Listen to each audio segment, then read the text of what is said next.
నువ్వు ప్రజల దగ్గర పరిచారకుడు మర్చిపోకు. ఎనీ సర్వెంట్ ప్రపంచంలో ఎవడైనా ఏ అధికారైనా కాడు, ఆ అధికారైన వాడు యేసును చూచి నేర్చుకోవాలి. ఏముంది యేసులో?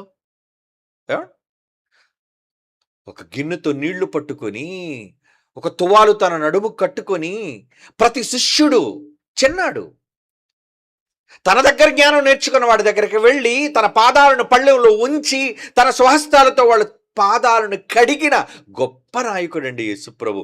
ఇంతకన్నా గొప్ప నాయకుడు ప్రపంచంలో ఎవడున్నాడు చెప్పండి? ఎనీబడి? ఏ నాయకుడు తన ప్రజల పాదాలను పట్టుకున్నవాడు ఉన్నాడు చెప్పండి? యేసు నాయకుడు మాత్రమే కాదండి, హీఈస్ గాడ్. ఒక దేవుడై ఉండి, ముల్లోకాలకు అధిపతి అయ్యుండి, తన మాట వలన ప్రకృతిని శాసించి కలిగించిన అధికారి అయ్యుండి ఒక మనిషి పాదాలను పట్టుకోవటమా? అది ఎంత దిగజారుడుతనం అనుకుంటారా మీరు? కాదు, ప్రేమ.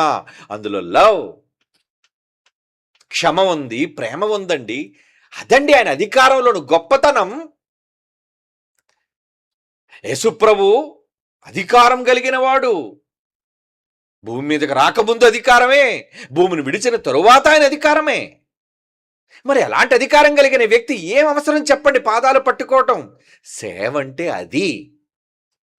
ఈరోజు ప్రపంచ నాయకులందరూ సంఘంలో అధికారాలు మొదలుకొని ప్రపంచ స్థానాలలో అధికారులైన ప్రతి ఒక్కరూ కూడా యేసు ముందు పాఠాలు నేర్చుకోవాలి.